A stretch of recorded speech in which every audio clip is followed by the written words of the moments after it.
এই আইসিটির ট্রাইব্যুনালের উপর যত সমালোচনা এর আগে এসেছিল, এটা আইসিটিতে যেসব অপরাধ বিচার হচ্ছিল সেগুলোর জন্য না, সবাই মনে করেছে যে ৭১-এর গণহত্যার বিচার হওয়া উচিত।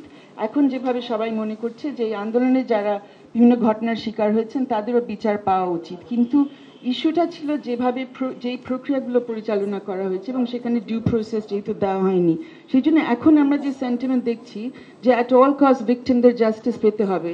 আই থিঙ্ক এটা আমাদের একটু অন্য বিষয়টা ভাবতে হবে যে যারা অভিযুক্ত হবে তারাও যাতে ন্যায় বিচার পাবে, এবং সেই প্রেক্ষিতে আমার মনে হচ্ছে আপনারা যে একটা ওপেন জাস্টিসের ব্যবস্থা রাখার চেষ্টা করেছেন এই সংশোধনীর মাধ্যমে, সেটা অন্য সকলের মতে আমি সাধুবাদ সেটাকে জানাচ্ছি। এখানে ইন্টারন্যাশনাল কাউন্সিলের ব্যবস্থা রেখেছেন ডিফেন্সের জন্য। আমার মনে হয় প্রসিকিউশনের যদি চায় তাদেরও কিন্তু নেওয়ার সুযোগ থাকা উচিত এবং এটা স্পেসিফাই করা উচিত।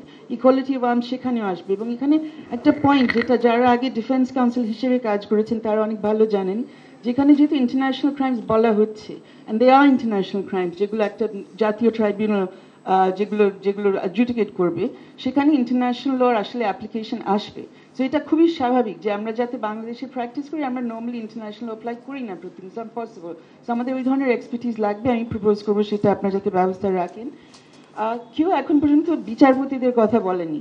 আমার মনে হয় এই প্রস্তাবটা একটু রাখতে চাই যে এখানে বিদেশি আন্তর্জাতিক কোনো বিচারপতি এখানে রাখার সুযোগ থাকা উচিত। এই কারণেই বলি যে আমরা এই রুমে যারা আছি সবাই কিন্তু আমাদের একই ভিউ, আই থিঙ্ক, যে ভিকটিমদের জাস্টিস পেতেই হবে। আমরা জানি কি অন্যায় হয়েছে, আমরা ওটার সাথে সম্পৃক্ত ছিলাম আন্দোলনে, অথবা সবাই প্রত্যক্ষদর্শী ছিলাম।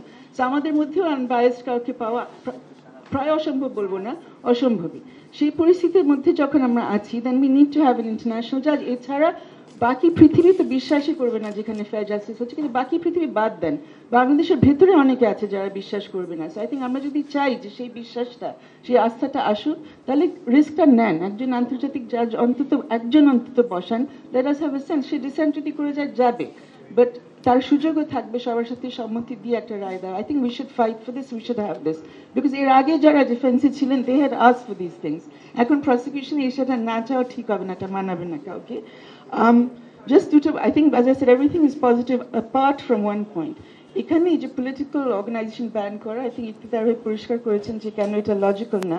এটা আরেকটা কারণে লজিক্যাল না, আমরা লেটেস্ট ইন্টারন্যাশনাল ল ফলো করার চেষ্টা করছি, রাইট? পলিটিক্যাল পার্টি ব্যানিং হয়েছে কবে? লেটেস্ট কোন ইন্টারন্যাশনাল লতে আপনি পাবেন না, এটা খুঁজে পাবেন সেই নিউরেমবার্গের আমলে। আমরা এখন 2024-এ এসে আশা করি নিউরেমবার্গ আর অ্যাপ্লাই করতে যাবো না, it's completely outdated, unacceptable internationally. এখন আমরা করতে গেলে এখানে শুধু কয়েকজন তৃপ্তি পাবে, পার্টিকুলারলি যারা রাজনীতি করে, অন্য রাজনীতি করে। That is not the reason to put that into this ICT আইন। এটা করার অন্য জায়গা আছে, পলিটিক্যাল মাঠে সেগুলো ফাইট করবেন, সেগুলো লয়ের মধ্যে নিয়ে আসা উচিত না। আর্টিকেল 47 এই নিয়ে বলা হয়েছে, I agree with the points যেগুলো ফাইসল করেছেন। আরেকটা পয়েন্ট, আই থিঙ্ক মৃত্যুদণ্ড নিয়ে আপনি বলছিলেন যে এটা অনেক বড় একটা পলিসি ইস্যু, কিন্তু অনেক বড় পলিসি ইস্যু আপনি অলরেডি নিয়ে ফেলেছেন। এনফোর্সমেন্ট ডিসঅ্যাপিয়ারেন্সেস কনভেনশন যখন রাটিফাই করলেন, ওটা একটা হিউজ পলিসি ডিসিশন, নিয়ে ফেলেছেন, রাটিফাই করে ফেলেছেন। সো আই থিঙ্ক এই সেকেন্ড অপশন প্রোটোকল রাটিফাই করা ইম্পসিবল না।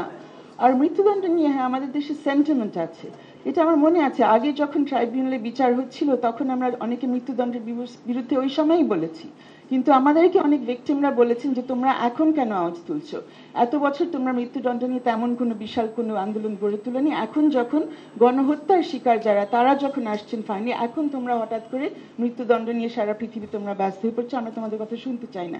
এখন কিন্তু একই ধরনের সেন্টিমেন্ট, অন্য victims but same sentiment. So I think যখন আপনারা আইন তৈরি করবেন, সেন্টিমেন্টের কাছে কিন্তু কাবু হওয়া যাবে না। এই ক্রিটিকগুলো কিন্তু আছে ইভেন আগের আইসিটির জাজমেন্ট, জাস্টিস সিনহার একটা রায় আপনাদের সকলে মনে আছে, যেখানে উনি বলেছেন যে এই রায়টা হচ্ছে আমাদের জনগণের সেন্টিমেন্টের প্রতিফলন। ইউ ক্যান্ট ডু দ্যাট, আইনটা একটা অন্য জায়গায়, সেন্টিমেন্টের জায়গা আছে আর আইনের জায়গা, this are separate. So I think separate রাখা উচিত। আর লাস্ট পয়েন্ট হচ্ছে, I think rules of procedure আমাদের আরেকটু ভালোভাবে দেখা উচিত, ওটা নিশ্চয়ই পরবর্তীতে আপনারা আরও আলোচনা করবেন। কয়েকটা পয়েন্ট সেখানে, জাস্ট ছোট ছোট অনেকগুলো পয়েন্টস আছে, যে দুটো একটু উল্লেখ করতে চাচ্ছি। একটা হলো যে আমরা আগের ট্রাইব্যুনালে দেখছিলাম অনেক মিউজিক্যাল চেয়ার্স হতো, মানে কয়েকজন যারা পুরা ট্রায়ালের সময় ছিলেন না, শেষের দিকে চলে এসেছেন, তারপর এসে তারা রায় দিয়ে দিলেন without assessing the evidence or anything like that. এটা যাতে না হয়, we should have a consistency, যে জাজ আসবেন শুরু থেকে শেষ পর্যন্ত শুনবেন। আরেকটা, এটা খুব ছোট পয়েন্ট মনে হতে পারে, কিন্তু অনেকে এখানে এই ঘটনাগুলোর শিকার হয়েছেন বলে, বিশেষ করে আপনি, সেজন্য আমার একটু দৃষ্টি আকর্ষণ করতে চাই যে কন্টেম্পটের ব্যাপার এখন আমাদের আইনের মধ্যে আছে। Contempt is fine, violation of court orders জন্য অবশ্যই কন্টেম্পট হবে, কিন্তু স্ক্যান্ডালাইজেশন, ওই ধরনের কোনো কন্টেম্পট যাতে না হতে পারে, এটার জন্য একটা ফুটনোট হলে যদি একটু অ্যাড করে দিতে পারেন।